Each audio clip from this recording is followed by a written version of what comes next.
Estudiando, te acordaba. Pero en la unidad.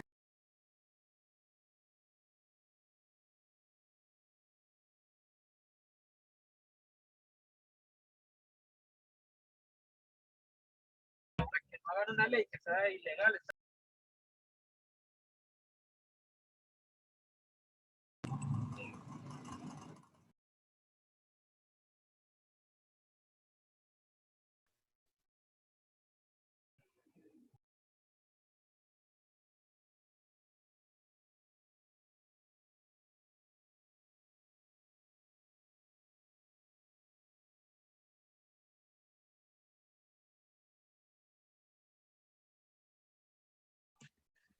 Buenas tardes.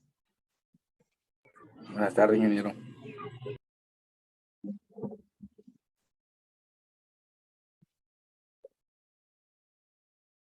Buenas. Buenas tardes, ingeniero.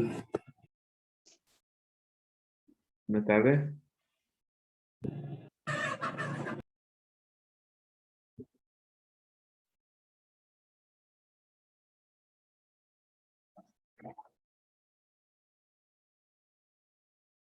Buenas. Buenas tardes, Buenas ingeniero. tardes, ingeniero. Buenas tardes. Que no me escuchaban.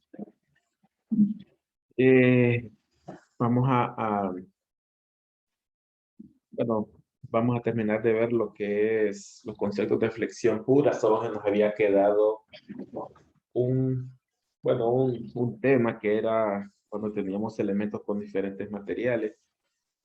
Ayer pues centramos pocos. Creo que hoy también sabemos pocos, porque un poco floja la asistencia. Pero vamos a hacer un pequeño repaso de lo que hablamos ayer. Bueno, entendimos que flexión pura, pues, los casos donde nosotros intentamos pandear, y podemos decir, pandear un elemento, arquearlo o doblarlo, por así decirlo, que puede ser una viga, puede ser un eje, puede ser un elemento estructural que pues se deflecta bajo un peso o bajo la acción de algún momento flector. Entonces, tenemos esta imagen que está ahí, donde tenemos un elemento con un área de sección transversal prismática o no rectangular. Voy a cambiar el puntero.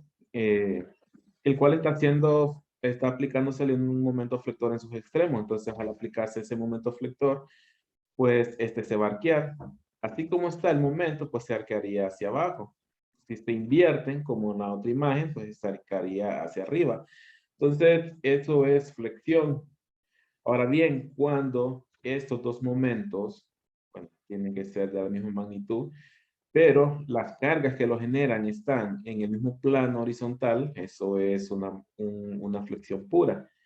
Hay casos donde yo puedo tener aquí un elemento y que estos 80 libras estén más arriba, entonces ya estos 80 libras con estas 80 libras de acá no estarían en el mismo plano, sino que una de ellas estaría excéntrica.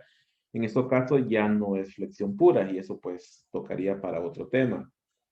Aquí vamos a tocar solamente lo que es flexión pura, hablando de que todas tus cargas están aplicados en el mismo plano. Bien, luego hablamos de un poco sobre qué pasaba una vez que ese elemento se flexionaba. Habíamos hablado que si yo tengo un elemento que originalmente está horizontal, pero luego al aplicar el momento flector se pandea o se forma un arco, pues esta es una sección de círculo. Y va a ser un arco, va a ser uniforme. Por lo tanto, yo voy a poder considerar este elemento como una sección de un círculo, una fracción de un círculo, con el centro del círculo en el punto C. Podría ser un eje imaginario sobre el cual este elemento se arquea. Entonces, teníamos este punto central.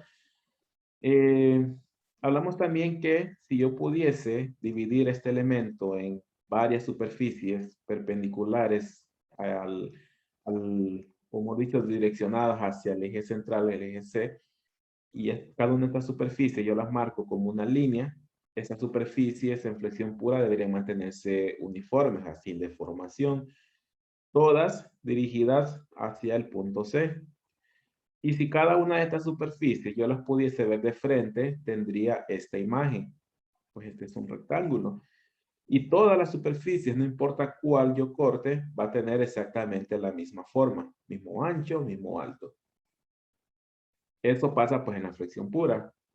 Puede pasar pues, cuando no hay flexión pura que esta superficie, si yo la miro en un punto, pero después la miro en otro punto, puede ser que se vea diferente, puede ser que tenga una deformación, que también puede ser un arco.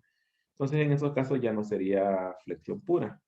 En este caso, pues sí estamos considerando flexión pura. Una que el elemento es simétrico, sus superficies transversales no se deforman, siempre voy a tener la misma área transversal. Y lo que sí se va a deformar va a ser la superficie superior y la superficie inferior.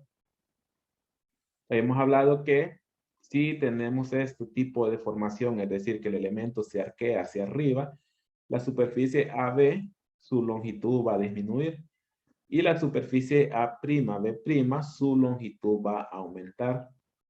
Para que eso pase, la superficie de arriba tiene que disminuir su longitud y eso pues ya lo vimos que sucede con un esfuerzo de compresión. Entonces, en ese punto vamos a tener un esfuerzo de compresión. Y para que un elemento se estire, debe estar sometido a un esfuerzo de tensión. Entonces, en la parte de abajo tendríamos un esfuerzo de tensión. Entonces, tenemos involucrado dos esfuerzos. Uno en el punto B como compresión y otro en el punto B' como tensión. Es decir, la superficie AB disminuye longitud y la superficie A'B' aumenta longitud. Eso quiere decir que esas deformaciones cambian de dirección y tiene que haber un punto donde la deformación es neutra, ni aumenta ni disminuye. Y eso pues lo vimos ayer que se da en lo que es algo llamado como eje neutro. Bien, esta está diapositiva que también la vimos ayer, donde yo tengo nuevamente ese elemento flexionado, pero ya tengo algunas letras involucradas. Algunas pues son sus magnitudes. Ayer estudiábamos, bueno, como según lo que acabo de mencionar, ya hablamos que en el punto AB voy a tener un esfuerzo de compresión y el punto A' y B' voy a tener un esfuerzo de tensión. Pues eso va a hacer que la superficie de abajo se estire y la de el centro pues se encoja, disminuye su longitud. Hay un momento donde esa deformación o ese esfuerzo es neutro porque tiene que cambiar de compresión a tensión o de disminución de longitud a aumento de longitud. Y eso se va a dar en lo que es un eje neutro. Si yo corto este elemento, tendría esta vista, esta sección transversal. Y el eje neutro va a pasar por el centroide de esta área transversal. Va a pasar por el centroide, que pues es una propiedad geométrica de esa figura, de esa área transversal. Para eso pues vamos a tener que ver cómo encontrar el centroide de distintos tipos de figuras. Bien, también hablábamos que, imaginemos que el eje neutro es la línea roja sólida, pero si tenemos una línea o una superficie cualquiera, y esa pues la simbolizamos con esta línea punteada, yo puedo evaluar primero la parte física en cuanto a dimensiones. Yo voy a tener desde el punto C hasta el eje neutro un valor igual a ρ, o es un radio del círculo imaginario. Y esta superficie que yo me estoy imaginando en cualquier punto, su distancia la voy a medir desde el eje neutro. Voy a tomar el eje neutro como mi referencia. Y siempre que yo quiera evaluar cualquier superficie, esa superficie, la distancia la voy a medir a partir del eje neutro. Y la voy a medir con una distancia magnitud igual a y o igual a y. Y si yo quiero ver esta superficie a cuánto está del eje central, pues va a ser igual a ρ menos y. O sea, la distancia hasta el eje neutro menos esta distancia. Bien, aparte de eso, cuando el elemento se arquea entre las superficies, si yo prolongo esas líneas, voy a llegar al punto C, que habíamos mencionado que es como un eje imaginario o el punto central imaginario de esta sección de círculo. Y entre estas dos líneas yo voy a tener un ángulo llamado teta. Un ángulo teta, que era un ángulo de sección de círculo. A partir de acá, pues yo tengo algunas relaciones para las deformaciones. Una de ellas es que, la primera, mejor dicho, es la ecuación que me da cuánto mide cualquier superficie. En este caso, la superficie del eje neutro, llamada esa longitud como una longitud L. Ahora bien, cuando este elemento está relajado, o sea, si no se le ha aplicado el momento tensor, el momento flector, todas sus superficies van a medir la misma longitud. Y como el eje neutro es la superficie que no se deforma y esa longitud L es del eje neutro, entonces antes de deformarse, todas las superficies van a tener esta longitud L, porque no se ha deformado. Pero luego cuando se deforma y yo quiero medir la longitud L de cualquier otra superficie, la voy a llamar L'. Y la ecuación va a ser la misma, una longitud por un ángulo.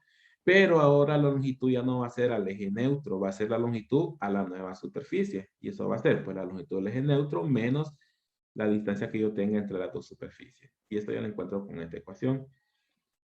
Nuevamente, el ángulo tenemos que tener cuidado que debe estar en radianes, no en grados, debe estar en radianes. Eso pues para cálculo de perímetro o de circunferencia. Luego pues hay una serie de sustituciones. Si yo tengo una superficie cualquiera que originalmente mide L y después de deformarse mide L', pues la deformación que nosotros vimos en el segundo parcial tiene el mismo criterio. Una longitud final menos una longitud inicial. Y esa va a ser mi deformación. Y la deformación unitaria también tiene el mismo criterio. La deformación real entre la longitud original. Entonces tenemos esta otra ecuación. Luego, por el tipo de flexión pura, o el tipo de situación que estamos estudiando, que es la flexión pura, nosotros podemos llegar a estas otras interpretaciones para esta misma ecuación. Estas, pues, en su momento las podemos ir estudiando cuando veamos los ejemplos. Hoy la clase va a ser algo corta, porque la verdad, sinceramente, no trabajé los ejemplos, no trabajé un ejemplo en la diapositiva. Entonces, me falta tabularla para que mañana lo veamos. Entonces, vamos a terminar de ver solo lo que es el temario de flexión pura hoy. Bien, esta va a ser al final lo más condensado nuestra deformación unitaria. Un poco más sencilla que esta que tenemos acá. Aunque no está, la verdad, no está tan difícil encontrar los valores. Son los mismos criterios. Deformación real, que es deformación final, perdón, longitud final menos longitud inicial, entre la longitud inicial. Eso es deformación unitaria, pero también lo podemos encontrar directamente dividiendo la distancia que yo tengo entre la superficie real o la que yo estoy evaluando a la superficie del eje neutro entre la distancia total desde el punto C hasta el eje neutro. Eso me da esta ecuación. Entonces, es otra forma de poderlo encontrar. Si conocemos esos valores, pues lo encontramos directamente.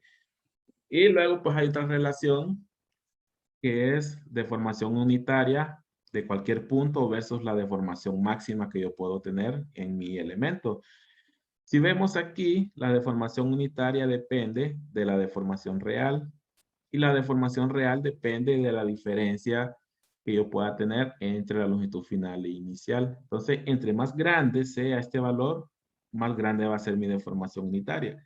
Y va a llegar un momento donde voy a llegar a un punto máximo, donde esta distancia es máxima.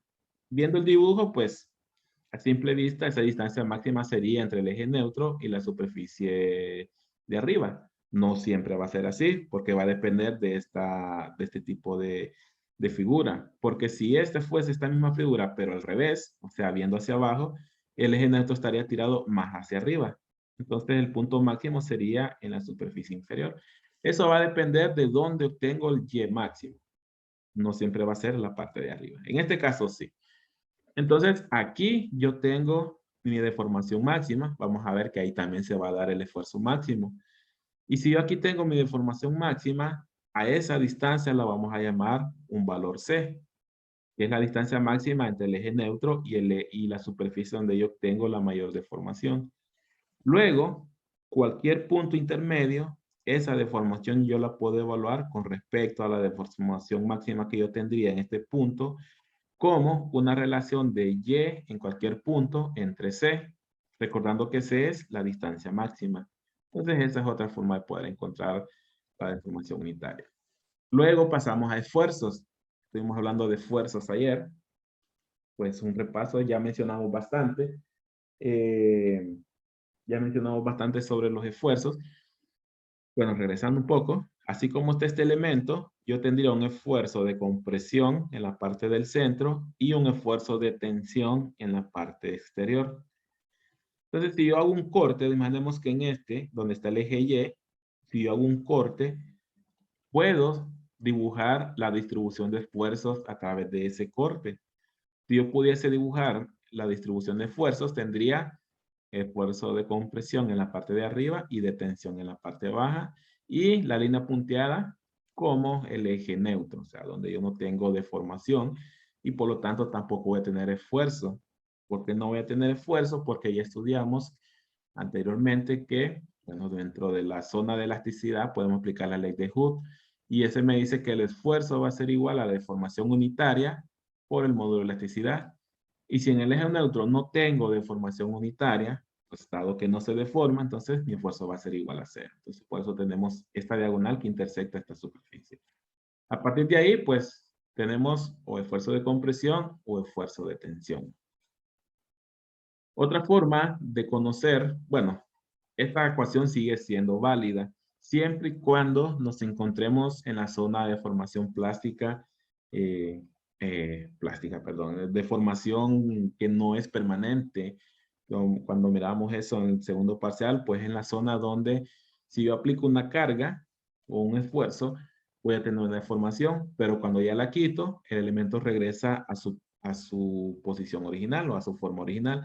Entonces ahí nosotros podemos aplicar la ley de Hooke, ya que estamos en la zona donde no hay fluencia, donde no se llega a un esfuerzo máximo. Entonces podemos aplicar la ley de Hooke, es decir, que si yo suelto ese elemento que está sometido a flexión, si yo suelto el momento flector, este vuelve a quedar en su posición original, que pues sería un elemento completamente horizontal. Entonces, en esa situación podemos aplicar la ley de Hooke y de esta vienen estas ecuaciones. Nuevamente, el esfuerzo máximo lo voy a tener en el punto donde estoy más alejado del eje neutro, sea una distancia c. Tiene el mismo concepto que deformación unitaria máxima. Y también, pues, por la fórmula donde yo tengo la deformación unitaria máxima es donde yo voy a tener el esfuerzo máximo. En este caso, pues, viendo un poco de geométricamente esta imagen, pues lo voy a tener aquí en la parte superior. Luego, si yo quiero evaluar el esfuerzo en cualquier otro punto y yo conozco el esfuerzo máximo, pues solo tengo que encontrar la diferencia de distancias. Si yo quiero encontrar el esfuerzo a la mitad, esta mitad que sería Y sería igual a 0.5C. Entonces yo tendría que el esfuerzo en ese punto sería la mitad del esfuerzo máximo. Esa es una forma de aplicar esta ecuación. Bien, luego vienen otras ecuaciones que vienen deducidas, pues, después de reemplazar varias ecuaciones, pues esas están en el libro. Podemos encontrar este esfuerzo máximo. Bueno, imaginemos que aquí en ningún lado me dice cómo encontrar el esfuerzo máximo. Solo me dice dónde se da y cómo lo puedo relacionar con otra fuerza en cualquier otro punto. Si no conocemos ninguno de estos valores, podemos encontrar también ese esfuerzo máximo como esta ecuación, y en esta involucra momento flector entre la distancia c, que sigue siendo la misma, y el momento de inercia. Ese pues depende de la figura geométrica también. Igual, el esfuerzo en cualquier otro punto, podemos usar la misma ecuación, pero en vez de c, como ya no es el esfuerzo máximo, lo reemplazamos como un valor y. Y medido positivo hacia arriba. ¿Por qué viene este signo? Este signo es porque si yo mido Y hacia arriba, el esfuerzo es de compresión, y ya vimos que el esfuerzo de compresión lo simbolizamos como un signo negativo, entonces por eso se le agrega el signo negativo.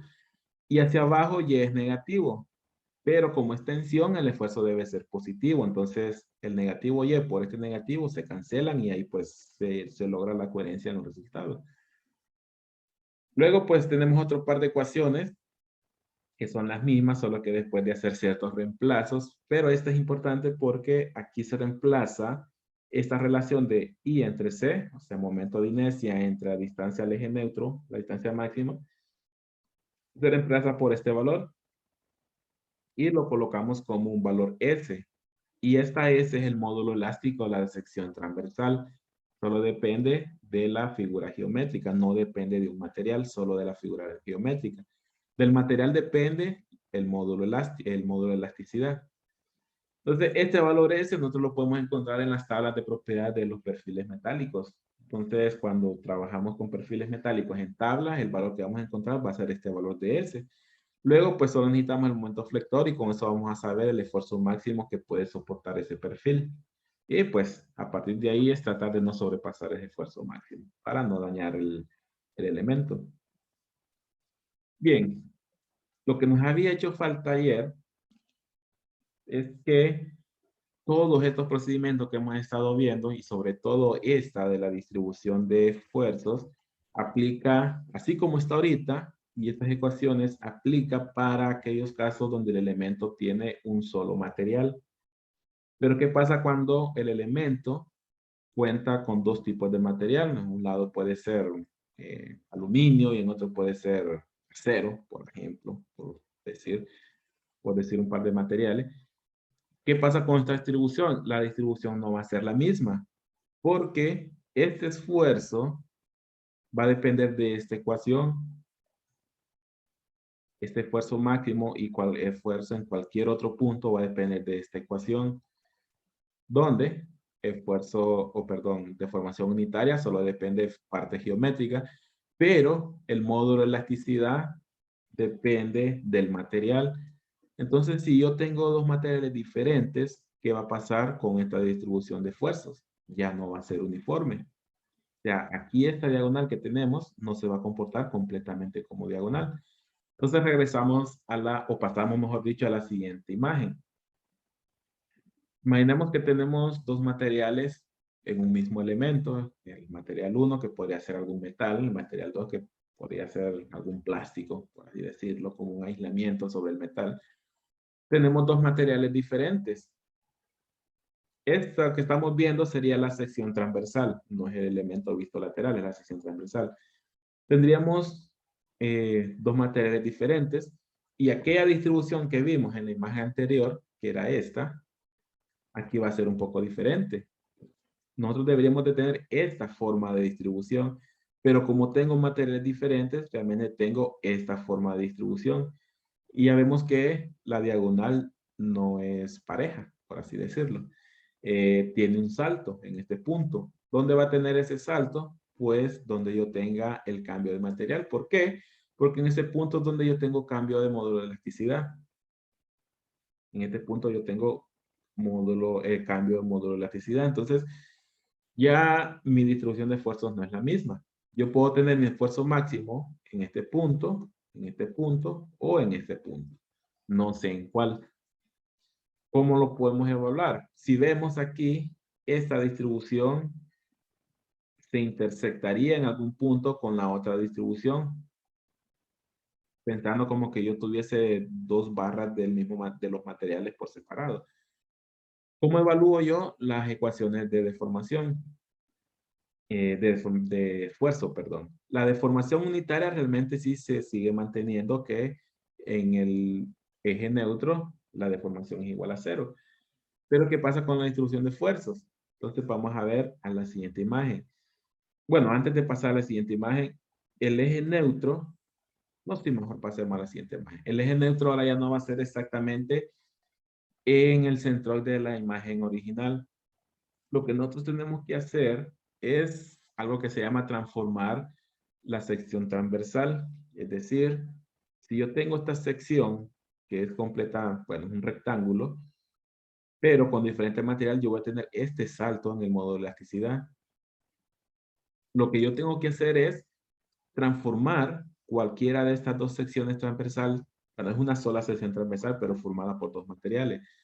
Yo lo que tengo que hacer es o transformar la sección transversal del material de arriba o del material de abajo. ¿Qué es lo que yo busco con transformar esa sección transversal? Es encontrar una sección transversal equivalente de tal forma que esta distribución se pueda llevar de forma continua. Ya sea llevar de forma continua la de abajo, o sea, continuar la diagonal, o de forma continua la de arriba. Cuando nosotros mencionamos transformar la sección transversal es utilizar otra sección transversal. Es decir, si el de abajo mide 10 metros cuadrados, una transformación sería, en lugar de 10 metros cuadrados, utilizar 20 metros cuadrados. Pero ¿cómo lo vamos a hacer? Entonces, para eso pasamos a la siguiente imagen. Nosotros aquí tenemos la misma sección transversal, un ancho B, tanto arriba, el material de arriba como el material de abajo. Lo que nosotros hacemos es convertir una de las dos secciones en la sección transversal, convertirla de tal forma que yo pudiese unificar como que si todo fuese un solo material. Aquí en la imagen lo que se hizo fue que se transformó a la sección de abajo para poderla utilizar como que si fuese un solo material y en ese sería el material de arriba. Pero para poder transformar la sección transversal lo que yo hago es que multiplico el ancho de esa sección por una cantidad n, que sería esta que aquí es n, puede ser 1, 2, 3, 4, eso va a depender del cálculo. Entonces, cuando yo transformo la sección transversal, puedo unificar como que si todo elemento fuese un solo material. Y una vez que ya tengo un solo material, ahí sí, vuelvo a aplicar las ecuaciones. Ahora mi eje neutro ya no va a ser el eje neutro original. Mi eje neutro va a ser el eje neutro de la nueva sección transversal resultante. Es decir, que puede ser que el eje neutro se mueva un poco para arriba o para abajo, a diferencia del eje neutro en el caso anterior. Ahora bien, ¿cuánto va a ser el valor de n? Como nosotros lo que estamos buscando es transformar una de las secciones transversales para poder unificarlo todo en un solo material y por lo tanto utilizar solo un módulo de elasticidad. Entonces, ¿cuánto voy a multiplicar yo esta sección transversal? O sea, el valor de n. Para eso nos vamos a recurrir a una relación que nos menciona el libro, que la sección transversal será aquella cual se multiplica por una sección o por un valor igual a n, donde n va a ser igual a la relación de módulos de elasticidad. Es decir, módulo de elasticidad 1 entre módulo de elasticidad 2. Si me regreso a la imagen anterior, sería dividir E sub 1 entre E sub 2. Y este va a ser mi valor de n. Y este valor que me dé aquí, que puede ser 2, es el que yo voy a utilizar para multiplicar este valor de b. Entonces ahí yo lo que estaría es duplicando el área de la sección de abajo. Una vez que yo hago eso, tengo una sección irregular, ya no es tan rectangular como la original, pero ya puedo unificar en un solo material. En este caso, en el material, pues en el de arriba. Y ya puedo aplicar la ecuación, las ecuaciones. Solo que aquí pues se está utilizando la segunda forma de, esta se está utilizando. La segunda forma para encontrar el esfuerzo en cualquier punto. Momento flector por y entre momento de inercia. Bien, entonces eso es lo que vamos a hacer cuando tengamos distinto material. Ahí pues cuando hagamos los ejemplos, ahí vamos a comprender mejor cómo es que yo transformo o cómo sé yo cuál va a ser E1, cuál va a ser E2. Porque no fue E sub 2 entre E sub 1, pues eso va a depender de cuál sea el área que yo quiero transformar. Yo pude haber transformado a la de arriba para usar el material como que si fuese de la parte de abajo, pero aquí yo invertiría el valor de n, sería E sub 2 entre E sub 1. Quizás, pues si lo queremos ahorita interpretar, sea un poco confuso, lo mejor va a ser pues un ejemplo, ahí lo explicamos mejor y pues vamos a poder interpretar cuál módulo de elasticidad entre cuál módulo de elasticidad vamos a hacer la división. Bien, entonces voy a trabajar ya los ejemplos hoy y mañana para que mañana en la tarde, pues, ya en la tarde podamos ver ya ejemplos del contenido de los conceptos que acabamos de ver. Bien, hoy hubimos más compañeros conectados. Bueno, vamos a tratar de subir los videos para que ya puedan ir estudiando. Entonces, nos quedaremos aquí con los conceptos y mañana nos vemos con ejemplos de la flexión pura. Vamos a comenzar con ejemplos solo de formación, después de esfuerzo y después vamos a ver ejemplos con transformación de área. Bien, si no hay consulta, entonces nos vemos mañana. Inge, solo puede ¿Sí? regresar a la diapositiva anterior. Esa. Sí, gracias, Inge. Solo me avisa para no cerrar la presentación. Listo, listo. Ya, gracias. Ah, ok. Gracias. Bien. Gracias, ingeniero. Bueno, entonces nos vemos mañana. Dale. Buenas tardes. Gracias, Inge. Bueno, nos vemos. Gracias, Inge. Vemos. Vamos.